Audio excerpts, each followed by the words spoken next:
Okay. Yes, so we're moving to the life sciences, and I have the great pleasure to introduce Professor John Lowengrub. Professor Lowengrub, he did his PhD in applied mathematics at the Courant Institute of Mathematical Sciences in New York. And then after holding various positions in universities like in Minnesota, he moved to UC Irvine, where, as you can see from his affiliation, he's a professor in the Department of Mathematics, in biomedical engineering, chemical engineering, and material sciences. And actually, he's co-directing the program on systems, targets, and pathways, did I say it correctly, at the Chao Center for Complex Biological Systems. I want to say a few other things than just data about John. I have been reading his work since my early time, since the first days of my PhD.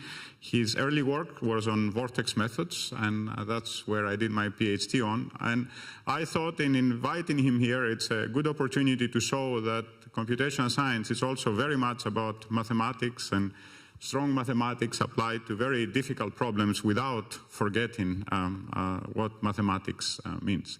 So it's a great pleasure to have you here, and we're looking forward to your talk. Thanks very much, and thanks very much for inviting me. It's a pleasure to visit Zurich, my second time, but it's great to be back. I'm going to talk about mathematical models of cancer, and it's joint work with a number of people. Arthur Lander, who is a biologist, a graduate student, Hamad Youssefour, postdoc, a visiting postdoc from Dresden, Sebastian Hollande, and then a couple of former postdocs now who have faculty positions, Baba Satsukiru in Dresden and Arnaud Chauvier in France, and a longtime collaborator of mine, Vittorio Cristini. So basically, tumor modeling and progression is a complex multi-scale problem. And the real challenge is how to basically model the interaction of all the different scales, ranging from the sub-cell scale of molecules and DNA and RNA, how they form proteins, how the proteins interact, how they tell the cells what to do, how the cells interact together with the environment. And then the whole process is coupled. And then, of course, you have the processes on the microscale and the tumor microenvironment, which itself is very complex, which is interacting through these mechanisms. And so the idea is, eventually, if one can develop predictive models, you can mechanistically connect the subcellular dynamics to the invasion potential, the tumor morphology, and essentially understand how the tumors will progress and how they'll respond to treatment. So that's our, of course, ultimate goal. And so let's start by understanding a little bit about cancer. So it's really the loss of a tightly regulated system. So this is just a cartoon of how cancer could develop. Basically, if one has an epithelial tissue, so you have, in this case, it's a simple epithelium, so you have a single layer of cells above a stroma, which contains extracellular matrix, which is like the scaffold where the cells live, and there's blood vessels and other type of immune and stromal cells embedded in it. But if there's a loss of control through mutations, this can lead to abnormal growth of the epithelium. So epithelial cancer is mainly what I'm going to talk about. The cancer will start by producing small nodules, basically that are an overproliferation of cells.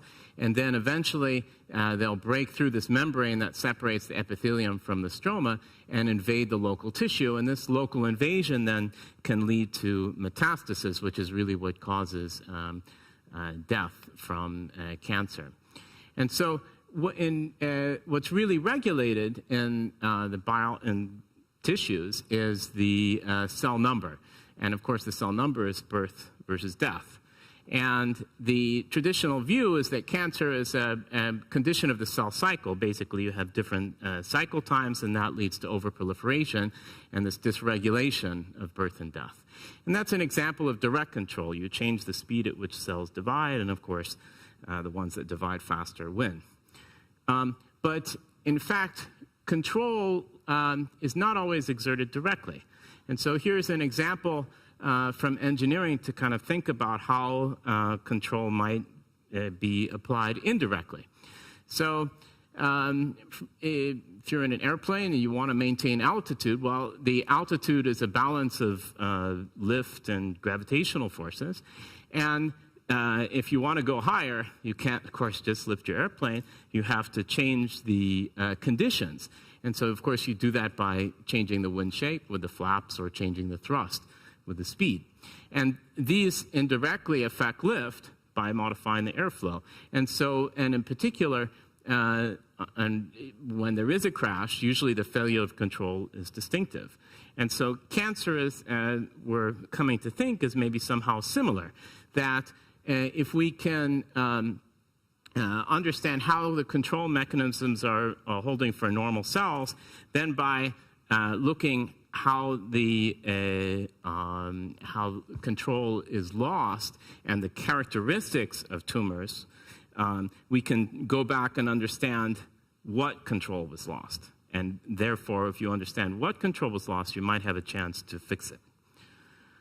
Okay, so in normal tissues, basically homeostasis and growth are tightly regulated, as I mentioned, and they're regulated via feedback. And so here's just a cartoon of what I mean by a cell lineage. And a cell lineage is basically starts with a stem cell, and then the stem cell will divide. Some of its offspring will stay at the same stage, remain stem cells, so that fraction we can call P0. And the stem cells will divide with a particular rate, which we can call V0, and then 1 minus P0 of them will progress and differentiate into another cell type, which we could call an intermediate cell type, or here a committed progenitor cell type. And then those will do the same, those types of cells will do the same type of dynamics, and they'll produce, eventually, there could be many cell types in here, they'll eventually produce cells that are terminally differentiated, which no longer divide. And so this element, the lineage, is a fundamental element of tissues. It allows tissues to regenerate. And you have the underlying stem cells, which are then capable of regenerating the tissue. And it's the more differentiated cells that are the functional cells of the tissue. And what turns out to be the case, is that these cells provide feedback among the different cells in the lineage. And typically what's found is that the more differentiated cells are providing feedback on the less differentiated cells. And one can develop simple ordinary differential equation models of this kind of dynamics and discover that of course, one has choices for feedback. One could change the division rate, and that's like the direct control.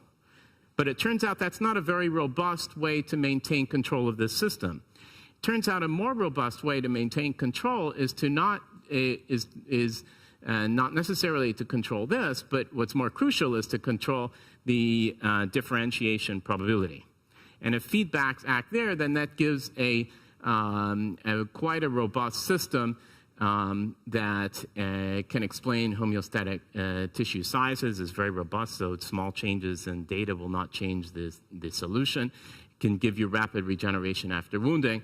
And then a conclusion of this type of modeling is that, in fact, these are not hard and fast cell types, but it's behavior. Though what we call stem cell or committed progenitor cell really depends on the type and level of feedback present. So these cells have essentially both types of properties. They could regenerate the tissue.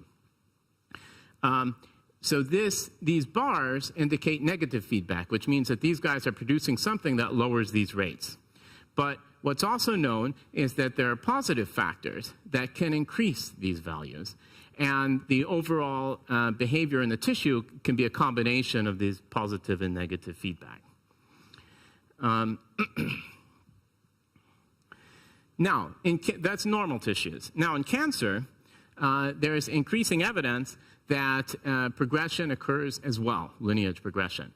So I should define what that really means. It really means that there are cells a small fraction of them in tumors that are capable of self-renewing. So in other words, producing themselves and producing themselves sufficiently to produce new cancer.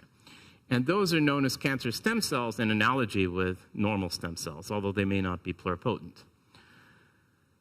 And there are many cells in cancer that don't have this capability, and this is essentially what's known as the cancer stem cell hypothesis. Now, what one can do is take a tumor, and one can identify these cells by essentially, well, a variety of different mechanisms. Here I've shown it in terms of membrane markers.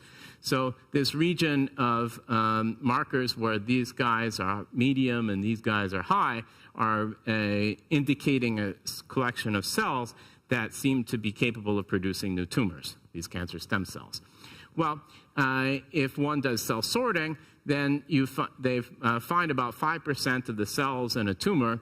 In this case, this is a breast tumor, breast cancer tumor, have these markers. So 5% are roughly stem cells. One can then take this tumor, dissociate the cells, sort for these stem cells, take essentially 99.9% of them, take a collection of cells that's 99.9% cancer stem cells, re-inject it, for example, into a mouse, will grow a new tumor, and the percent, once you take that new tumor, you take out, dissociate the cells, and you discover about 5% are cancer stem cells. So this percent is very robust, at least within certain ranges of time. And so that's suggesting that there is some type of feedback regulation, and there's control of this stem cell number even in cancer. Of course, in cancer, the stem cell number or fraction can be manipulated. It could be manipulated by mutations. It could be manipulated by the environment. And so here's an example where a chemotherapy treatment actually changes the fraction of stem cells from originally before tumor, before the therapy, so around 6% to up to as much as 20% or more. And it's this increase in stem cell population that is believed to lead to resistance. One of the mechanisms for leading to resistance, because stem cells are more robust and can better repair themselves after therapy. And so, since there is now evidence for lineages existing, they should be feedback processes, and this loss of control should be connected to progressive loss of feedback regulation. And that, in principle, if we can understand the behavior of tumors as they're progressing, their behavior and features should reflect the feedback modes of the growth control. And so ultimately, that's the goal of this type of modeling. And so from understanding feature and behavior that emerges, we can then try to predict what is going wrong. Now, of course, the challenge is that it's a multi-scale problem. So we have to, the biggest challenge is really bridging the scale. So again, cancer is a nonlinear multi-scale problem with the cell scale coupled with the subcell scale, coupled with the cell scale, coupled with the tissue scale, and then they're all nonlinearly coupled together. And so high-performance computing is an important mechanism to try to bridge the scales, but it's not enough. One needs to do mathematical modeling as well, and I'll describe how one can try to build models eventually to bridge the scales. Of course, another problem is that, unlike the physical sciences, it's often hard to get useful biological data. There's lots of biological data, but data needed to validate models is not as widespread as it is in the physical sciences. And in part, that's because biologists aren't used to producing data that modeling would need. And so further discussion between the mathematicians and physical scientists and biologists is needed to continue this development and get data that's relevant. Okay, so in terms of modeling approaches, how one can model cancer? Well, there's three main ones. So there's discrete models where essentially you're tracking individual cells, and this is good for targeting cell and subscale processes. But this is fairly limited because if you're in a millimeter cubed, you have a million cells, and the computational effort by these types of systems then limits the size that can be modeled. Continuum methods deal with larger scales. So there, rather than tracking individual cells, you track volume fractions or densities, and you're targeting tissue scale processes. An advantage of this approach is that you can develop fast solvers and you can do analysis on the models. But of course, a disadvantage is that you can't describe individual cells or discrete events. The hybrid models combine both of these approaches, this is the method. These types of methods I'll talk about towards the end are what's needed to bridge the various scales. And of course, by combining these, they have the potential to combine the best features, but still there's a lot of development that needs to be done. So I'm going to start by looking at the continuum scale and at the tissue scale. And I'll give you kind of walk through a modeling effort that we've done at this scale, and then I'm going to try to connect it to bridge the scales. So at the tissue scale, basically what we'll do is introduce volume fractions. So we can introduce volume fractions of the different types of tumor cells, live and dead. There can be many components, as we'll need for the lineage. We can define the total tumor volume fraction, which is the sum of these guys. There can be host cells and there can be water. And then we'll assume that there's no voids, so that everywhere in the tissue, the sum of the volume fractions is 1. Then we can simply pose basically mass and momentum balance equations for these volume fractions. And so we can have a conservation equation for the cell volume fractions, but this will involve cell velocities and fluxes, as well as sources and sinks. And for the simplicity presentation, we can assume that the solid and liquid fractions are constant, which means that everything has to move around to maintain this property.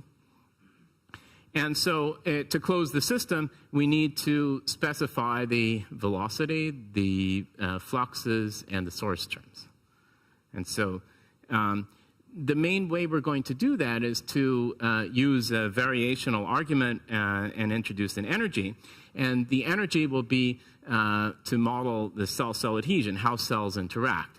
And so here's just a simple example of you have epithelial neural cells, classic example. And it shows that if you mix them together, they tend to phase separate, and cells of like kind prefer to stay with one another. And so one can use that idea basically to define an adhesion energy or an interaction energy. So an energy between two cell types, and one can do it like this, where you can introduce an interaction potential that will describe repulsion and attraction between the cell types. And then one can take this and do a localized approximation like what one would do in theory of phase transitions, and get a local model that looks like a kind of Ginzburg-Landau type energy. And so then if you use a variational argument, you can identify fluxes and cell velocities that are related to the variational derivatives of the energy. And then the simplest velocity law you could take is Darcy's law, which is like an overdamped viscous system. And so the velocity is just proportional to the force. And in the simplest case, you can just assume there's force from pressure as well as the cell interactions. And then one can simplify even further based on using that experiment as an idea, that one can assume that the tumor cells prefer to be together, and so one can introduce a classic double well potential energy and assume that the energy just depends only on the total tumor population or volume fraction. And then this flux turns into just the gradient, well, proportional to the gradient of the chemical potential, which is just the variational derivative. And of course, this leads you to fourth-order nonlinear PDEs. One can determine the pressure then by assuming that all the cells move together if they're tightly packed. Then all the cell velocities will be the same. And then by summing up the mass equations, one can get a condition on the divergence of the velocity, which gives you a Poisson equation for the pressure. And then, in addition, the cells need nutrients to proliferate, and so one can simply take a classic reaction diffusion system where nutrients will diffuse.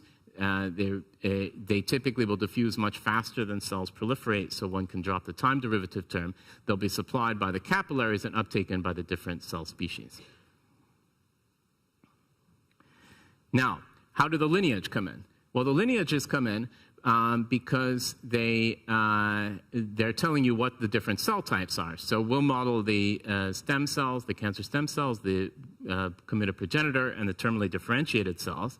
And so then one gets source terms that are reflecting the fact that the cells can proliferate, and they need nutrients to do so, and then they divide. So these are the net effect of division and differentiation for the stem cells. So the stem cells produce P0 of them, and 1 minus P0 divides so that you get a 2 here. And then the cells can die by various mechanisms. The progenitors can do the same thing, and then they just produce sources of terminally differentiated cells. And then one can track the dead cells by just summing up all the sources of death. And then in addition, there's clearance. The dead cells can be removed. Now, how do we put in feedback? Well, one puts in feedback by essentially having now a reaction diffusion equation. Again, it can be quasi-steady from soluble growth factors. We'll assume they're soluble, that are produced by different cell types. So the simplest case would be to assume that they're produced by the terminally differentiated cells, and they're uptaken by others. And then how they affect the system will be to change essentially the probabilities that the cells will self-renew. And if one just put this into the model and does a simulation of the system I described, then one discovers that not much happens. The tumor will grow, but all the fields remain spatially uniform. So then one can think, well, there should be other mechanisms going on. And the other mechanisms, well, one simple mechanism to include is positive feedback. So that was negative feedback. One can include positive feedback. And it's well known that in many types of cells, this factor Wnt provides positive feedback for cancer stem cells, and it's produced by stem cells and cancer stem cells, and there's various inhibitors. So one can think of doing reaction diffusion modeling, like Turing-type models for this type of system, that could have the potential to form patterns which one could think of as niches for cancer stem cells. Now, is there evidence for that? So, what's known, for example, in colon cancer, is that Wnt and cancer stem cells are essentially synonymous. So the cancer stem cells are characterized by high expressions of Wnt. And here's in a vascular colon cancer spheroid, so a collection of colon cancer cells that's arranged roughly in a spherical shape. The green is expression of Wnt activity, and one can see that it's quite heterogeneous, and as I'll show later, the cells with this high Wnt, they're not uniformly distributed, depends on the size. And it's also been very recently shown, so basically last fall, that in fact Wnt and DKK can be produced by stem cells both. So, and so one can then use that as motivation for developing a reaction diffusion model where the stem cells produce both Wnt and its inhibitor, and that can be nonlinear, like what one would have in the classical Gera-Meinhardt modeling, because there's many ways to upregulate Wnt, and so that gives the motivation for doing it nonlinearly. And so if one uses a classical Gera-Meinhardt model where you also tie production to needing the nutrients to be sufficiently large, then one can use these, introduce this field and modify the self-renewal fraction so that one can include positive feedback. And so this is a simple form of positive feedback here and the negative feedback I showed before. Now, if you combine those features, and now, of course, you have a highly coupled nonlinear system with fourth-order equations. One has to simulate this in 3 dimensions. You, of course, have to use efficient algorithms with adaptive mesh. We use finite difference nonlinear multigrid methods with implicit time discretization, essentially using energy stable methods. So just briefly, what that means is that one can discretize the system so that if you didn't have source terms, your energy would be, that cell energy would be non-increasing for any choice of time step, and so you can use large time steps. The multigrid method is well known, and here we actually use a nonlinear multigrid method, which means that actually we don't have to do global linearization, only local linearizations. So now if you combine those features, one can see what happens. And what we'll start with is a collection of cancer stem cells. There won't be any terminally differentiated cells. This is the population of cancer stem cells and committed progenitors.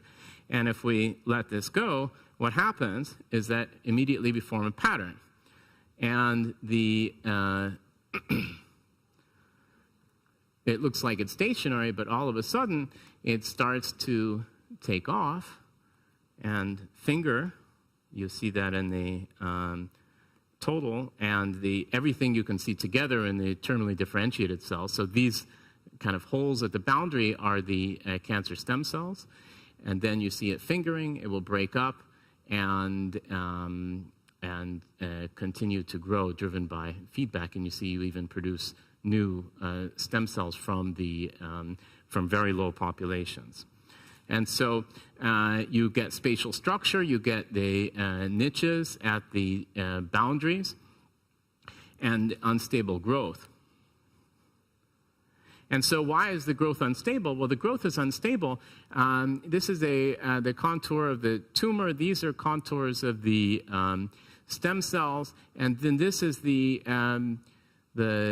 Wnt distribution. And you see the Wnt is slightly towards the boundary, because oriented a little bit more towards the boundary, off-center from these guys, and that's providing high self-renewal, and that's what's driving the fingering. And so here's the self-renewal fraction also. And this is the distribution of nutrients, so there's a gradient into the cell, and this is the distribution of the negative feedback factor that's produced by the differentiated cells. So then one can fool around now and vary the feedback response, and in this case is the feedback response to the negative feedback regulator. So this is a plot of volume as a function of time for different feedback response. So if there's no feedback, one gets this very dense system. As one starts to increase the feedback, the system is better controlled, and eventually, for sufficiently large feedback, you get something that looks steady. It's not completely steady, but it's nearly a steady state. And so not only is the feedback controlling the size, it's also controlling the shape. And these are the fractions of cells of the stem and progenitor cells and the terminally differentiated cells. And for all those simulations, they're fairly robust, around 15%, which is a bit high. And we're kind of limited to that by using this continuum approach. But it's relatively insensitive to to the size. One can now extend to 3 dimensions and do the same type of thing. And now what you see is that there's fingers that develop, and their fingers are essentially driven, just as in 2D, by clusters of stem cells at the fingertips. So now we have the model. We've put all those feedbacks in. Can you validate it? Can we understand if what it's doing makes sense? And so there was now about a year ago, there was a special issue in Science about morphogenesis. And so in principle, the model that I showed you, well, could be cancer, but could be just a growing tissue that's interacting through these feedbacks.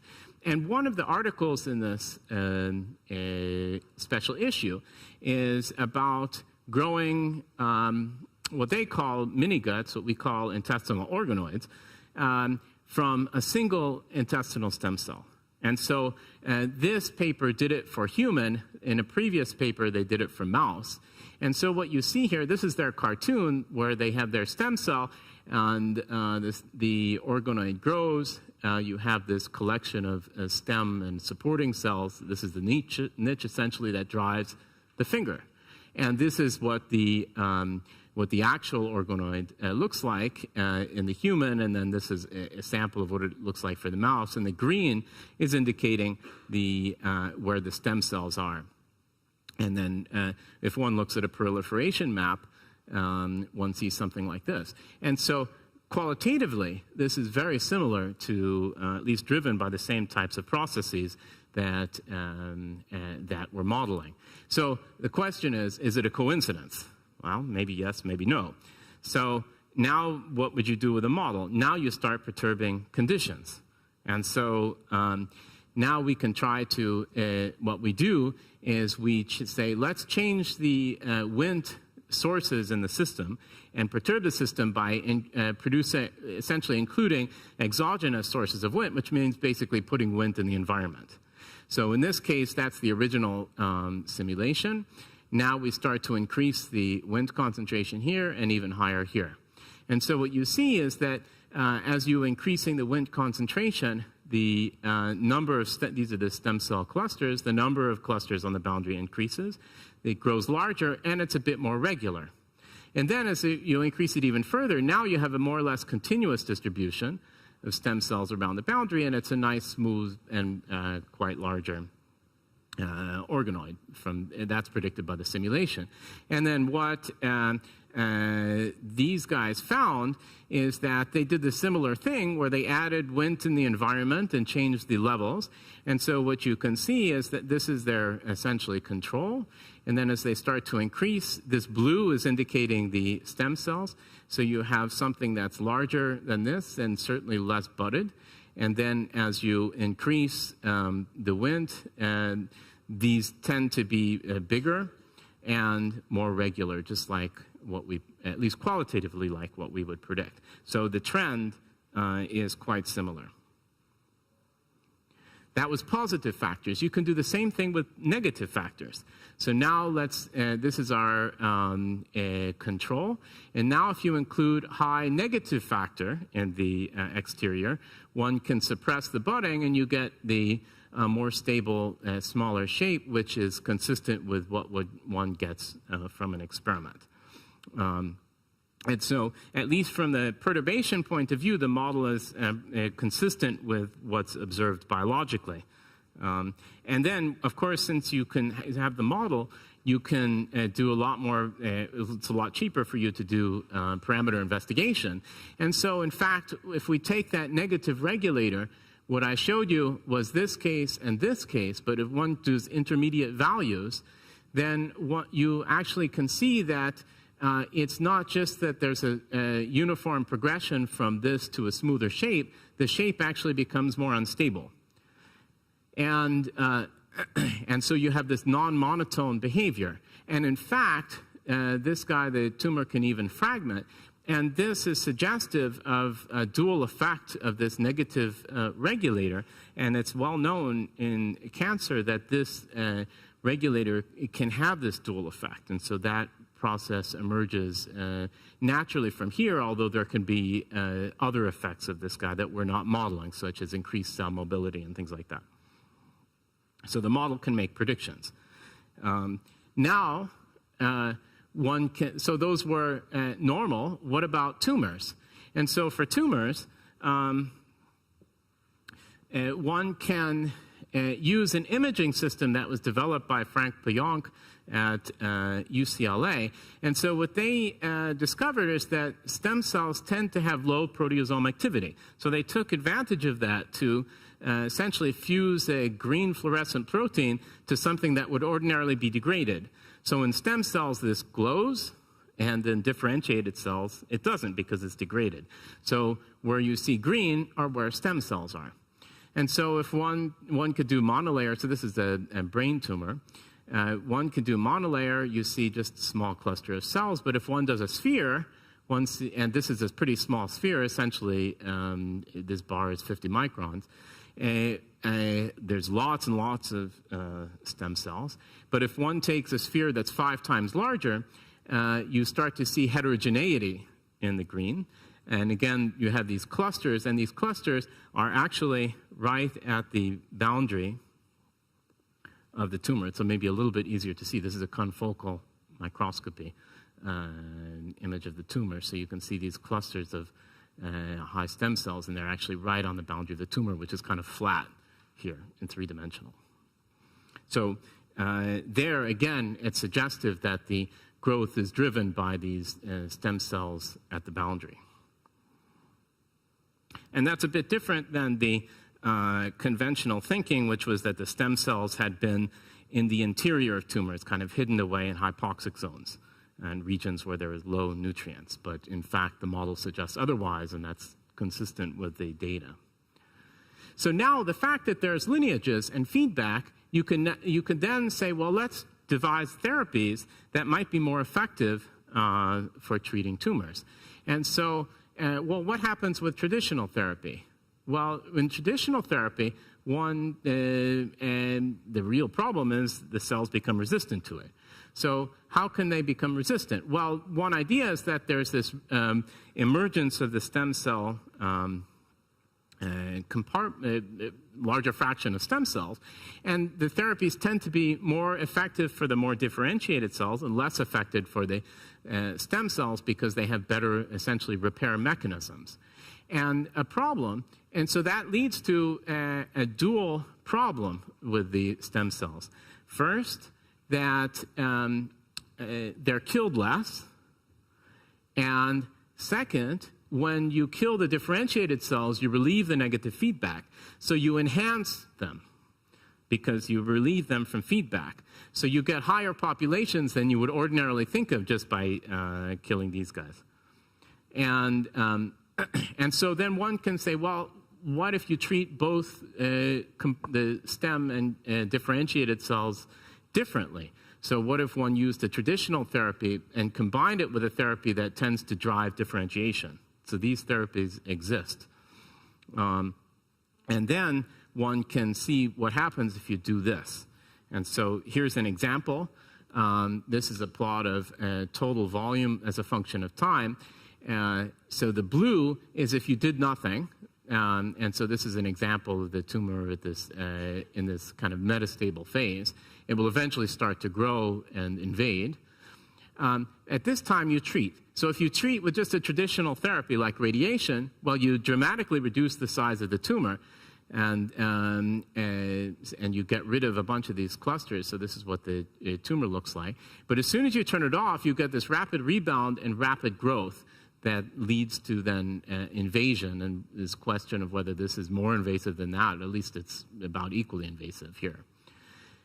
If one does differentiation therapy, that's this red curve. So there you're driving the cells to differentiate. So you go, the volume drops, not quite to the levels of here, but then as soon as you turn it off, you go up rapidly to where you were before because essentially the feedback mechanisms are restored and it drives the system back.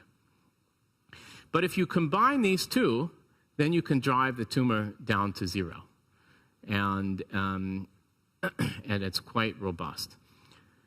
So you take two therapies that don't work and combine them, and they're effective because they're hitting different populations.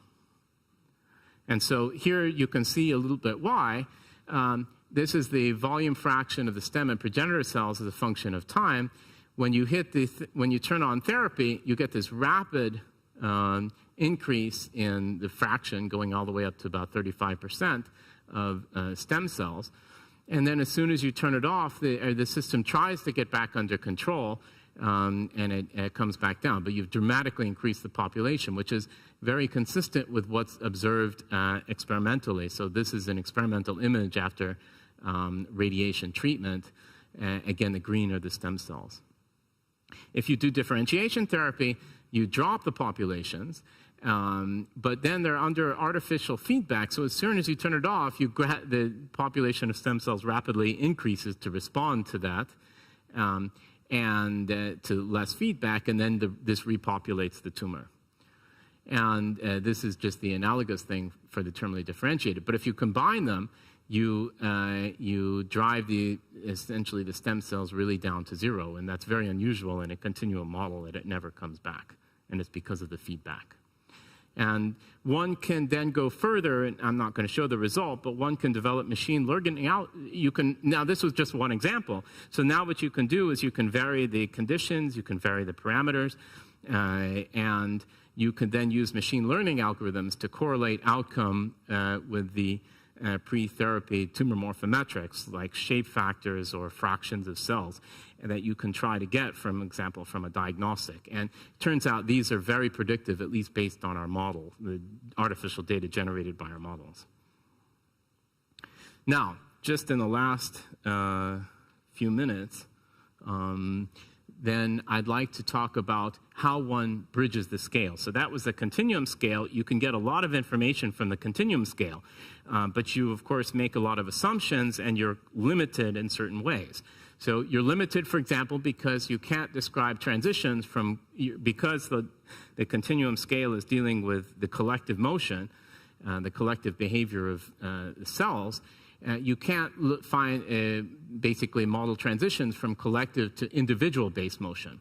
And this can happen, for example, during what's known as the epithelial to mesenchymal transition, which can be triggered by a number of different effects, for example, low oxygen, where cells stop moving together but reduce their adhesion and start moving individually. And this is believed to be a metastatic precursor. Also, when your cell volume fractions or densities are small, then stochastic effects are important. Now, one can include stochastic effects. In fact, we did in the modeling, but stochastic extinction is hard to do in the continuum model. And so, for example, when you have very small stem cell fraction, so we were up at about 15%, well, realistically, it's more like 1%. It could go as much as 10, but it tends to be closer to 1. That's really hard to do in a continuum model. And also, at the invasive fronts, the cells can tend to be spread out, and so you tend to have low densities of cells at the invasive fronts, and so stochastic effects are important there. And so that leads you to then, at least from the continuum perspective, then to say, well, let's try to build hybrid methods.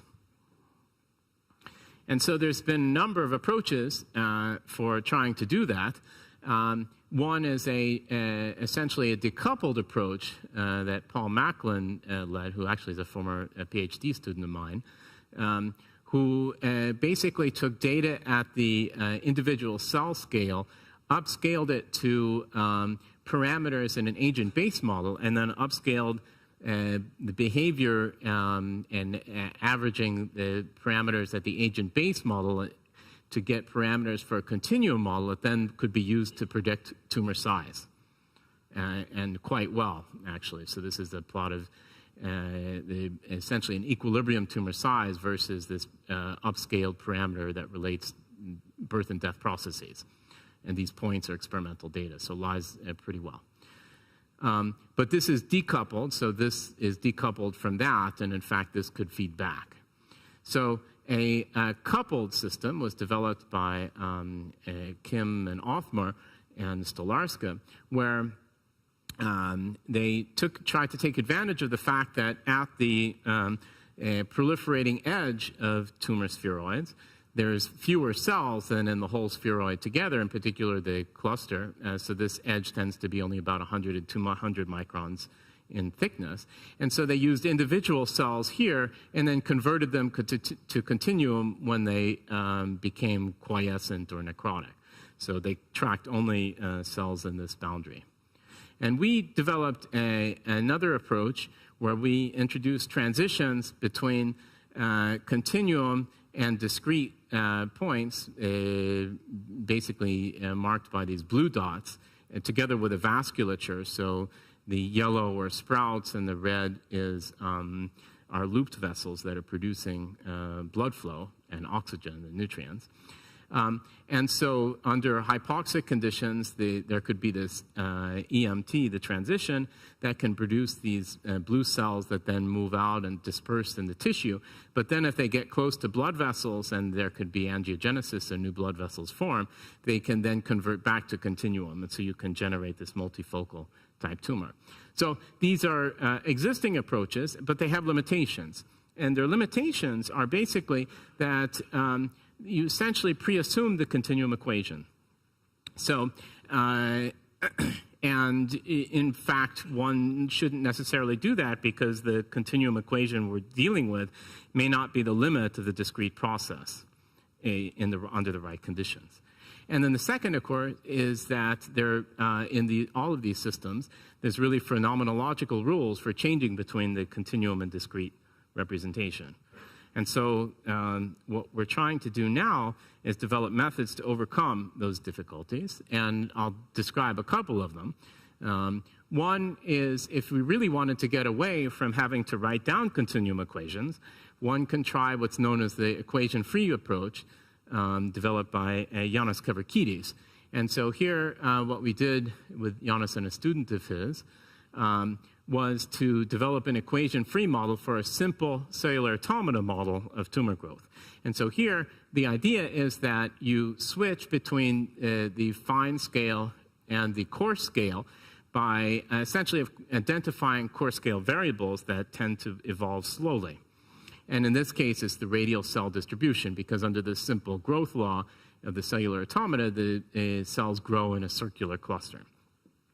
And so one can then go back and forth by essentially taking, if you run your cellular automata model, you can restrict, and in other words, construct the cell density. You can take representations of that. You can evolve on a large time step, and then you can reconstruct so in other words, you can advance far. Then you could reconstruct the discrete representation by lifting this guy back to here and do a small burst and then continue in that way. And if you do that, you actually can do pretty well in matching the evolution. In this case, is just a traveling wave that moves out. But so far, it's been limited to fairly simple configuration. So here's a way you can do it without ever having to know the continuum equation. There's advantages, though, if you know the continuum equation, because you can do more theory and analysis and potentially develop faster algorithms. And so I'll just briefly describe one of the ways we've tried to do that by using essentially dynamic density functional theory. And so the idea is to eventually try to develop a mesoscopic framework derived from the microscale and include correlations like one does in density functional theory. And so just very briefly, if I have a couple of minutes, how this works is the following. So if you have interacting particles, so you can think of these particles as cells, so that you have points that are describing the center of mass of cells. Well, they can, if we take an overdamped model, they'll interact by specific interaction forces, and then they'll also be affected by external forces from the environment. And then, of course, there's stochastic effects.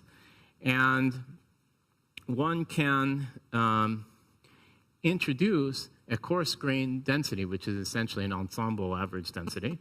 And then by averaging and minimization, one is led to this density functional equation. So this would be kind of classical density functional theory.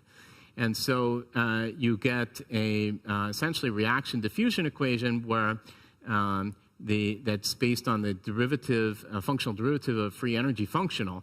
And that free energy functional has essentially diffusional effects, so entropic effects, and effects from the environment, from this external potential, and then this excess energy, which is really not known, and that's how the cells are interacting. And so one of the ways that this is dealt with in density functional theory is to expand around the reference density. And so, and then doing so introduces the 2-point correlation function of the system. And this is, again, not known, but one can start to try to model this. And so this is reminiscent now at the very beginning of this adhesion energy that I introduced before with the non-local kernel.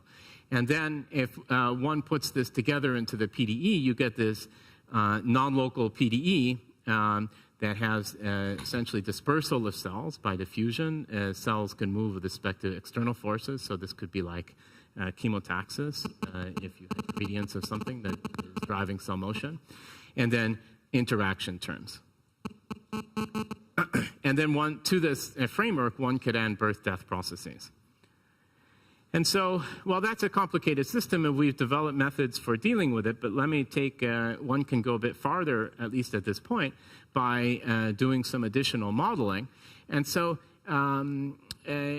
just a word about the direct 2-point correlation function. In fact, in principle, if one can get images of the cells, one can extract this from experimental data, but otherwise it could be modeled. And what we did is we modeled it just using a simple first peak approximation of this correlation function, the first peak in Fourier space.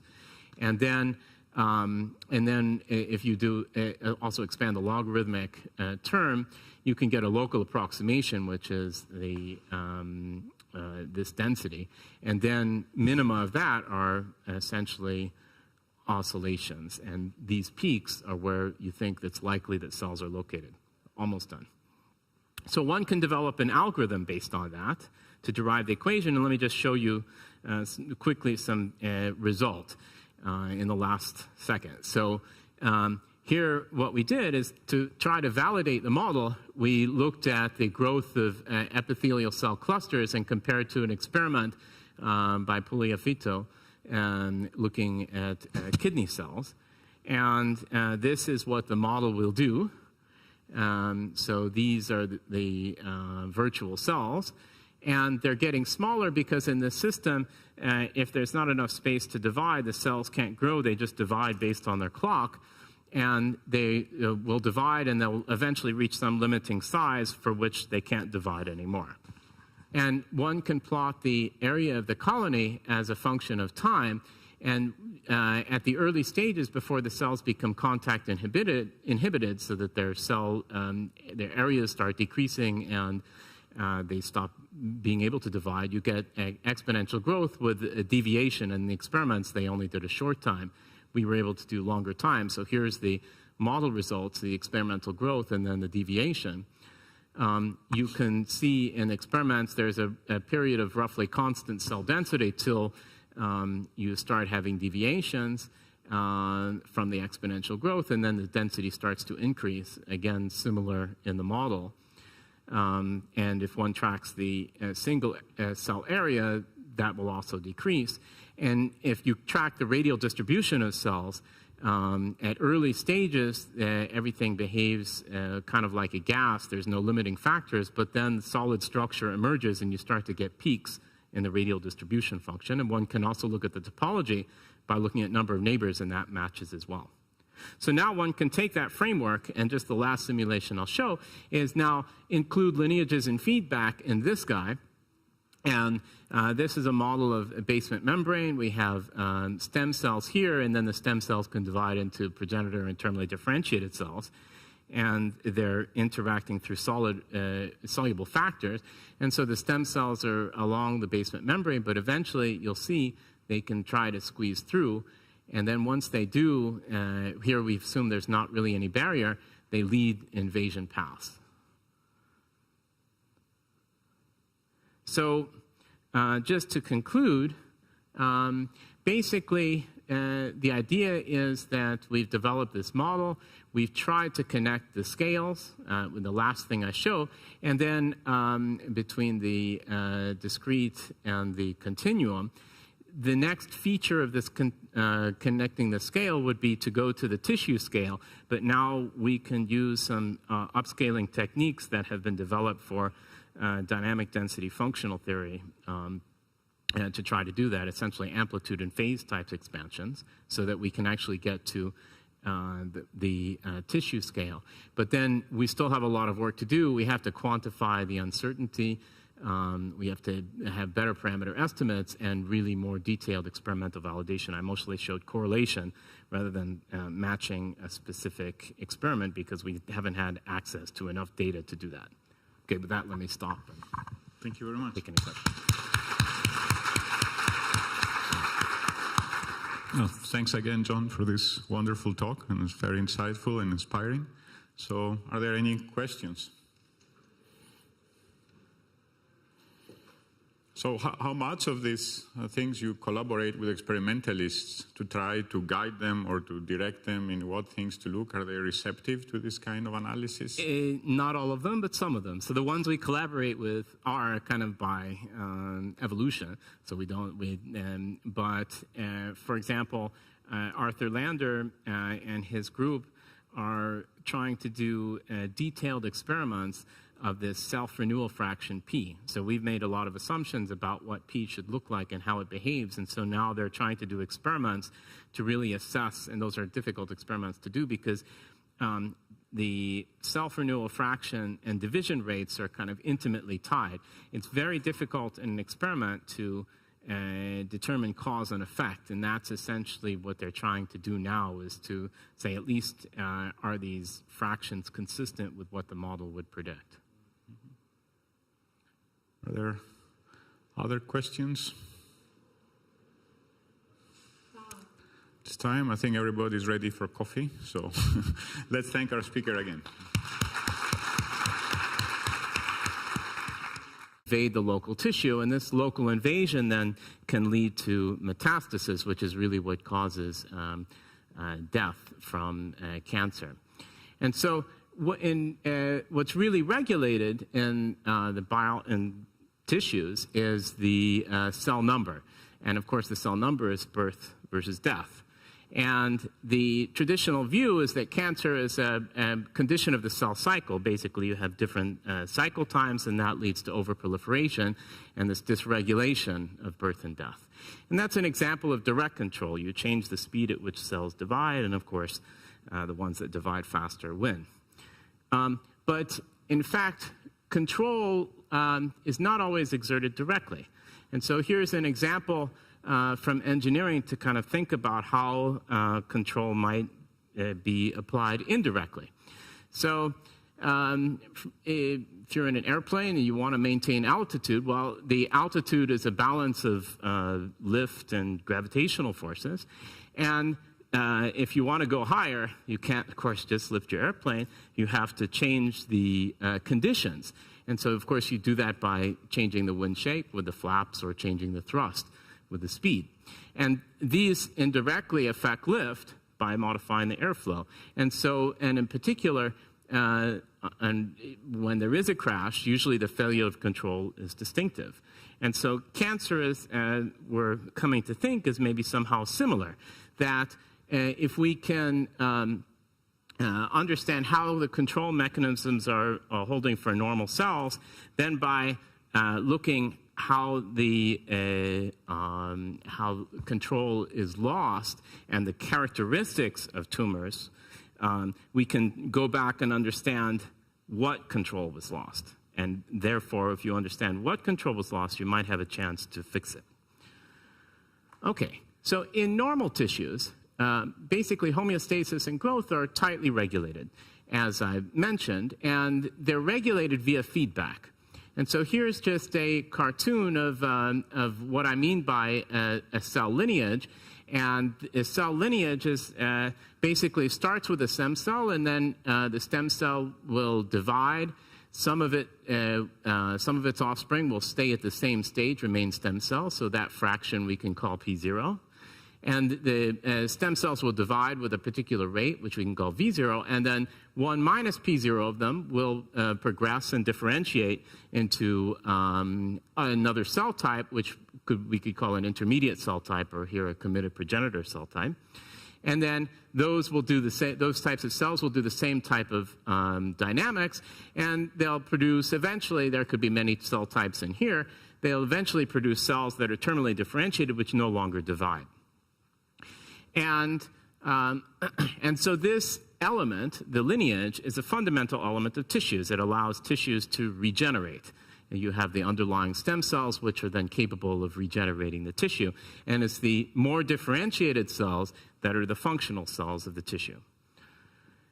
And what turns out to be the case, is that these cells provide feedback among the different cells in the lineage. And typically what's found is that the more differentiated cells are providing feedback on the less differentiated cells.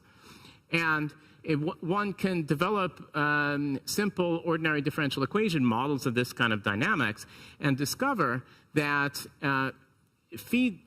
of course, one has choices for feedback. One could change the division rate, and that's like the direct control. But it turns out that's not a very robust way to maintain control of this system. It turns out a more robust way to maintain control is to not necessarily to control this, but what's more crucial is to control the differentiation probability.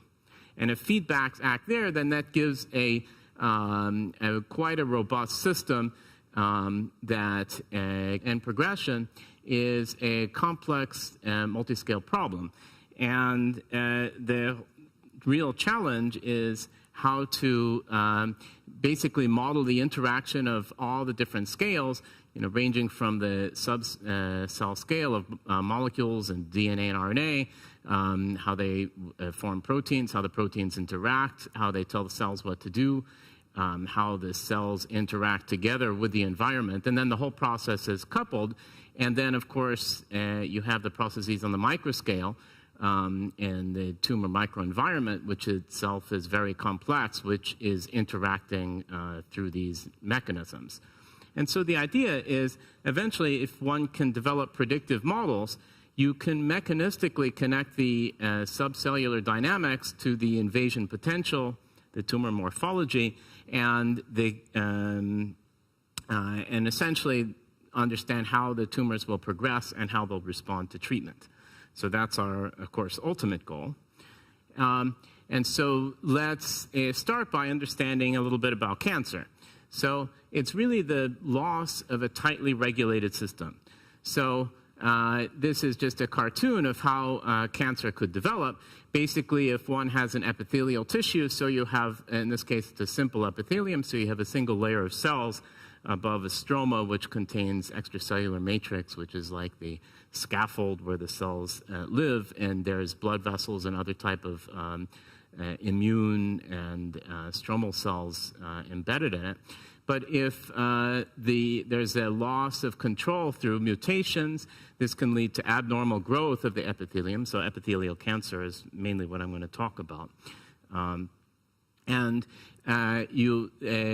The cancer will start by producing small nodules, basically that are an overproliferation of cells.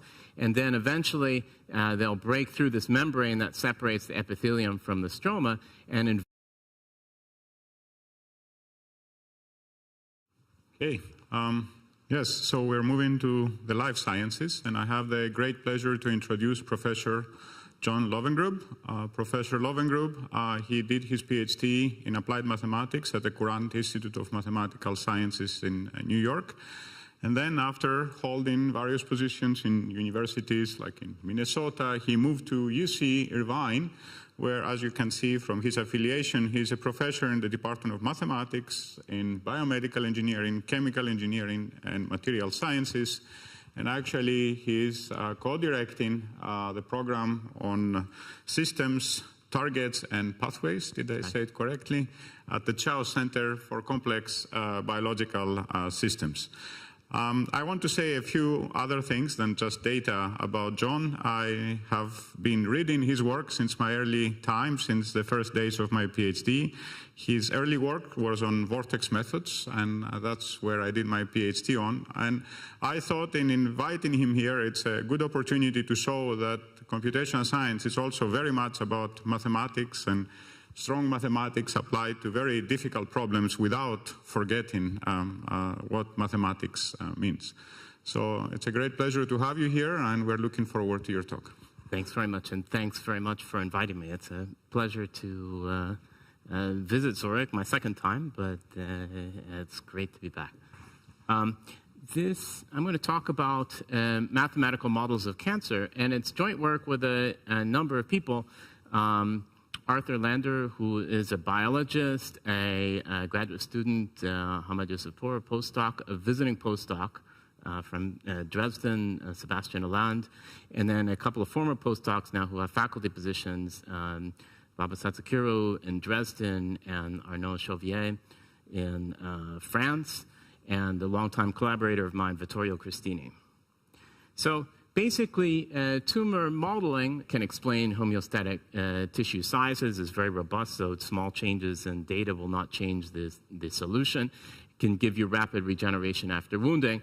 And then a conclusion of this type of modeling is that, in fact, these are not hard and fast cell types, but it's behavior. Though what we call stem cell or committed progenitor cell really depends on the type and level of feedback present. So these cells have essentially both types of properties. They could regenerate the tissue. So these bars indicate negative feedback, which means that these guys are producing something that lowers these rates. But what's also known is that there are positive factors that can increase these values. And the overall behavior in the tissue can be a combination of these positive and negative feedback. Now, that's normal tissues. Now, in cancer, there is increasing evidence that progression occurs as well, lineage progression. So I should define what that really means. It really means that there are cells, a small fraction of them in tumors, that are capable of self-renewing. So in other words, producing themselves and producing themselves sufficiently to produce new cancer. And those are known as cancer stem cells in analogy with normal stem cells, although they may not be pluripotent. And there are many cells in cancer that don't have this capability, and this is essentially what's known as the cancer stem cell hypothesis. Now, what one can do is take a tumor, and one can identify these cells by essentially, well, a variety of different mechanisms. Here I've shown it in terms of membrane markers. So this region of markers where these guys are medium and these guys are high are indicating a collection of cells that seem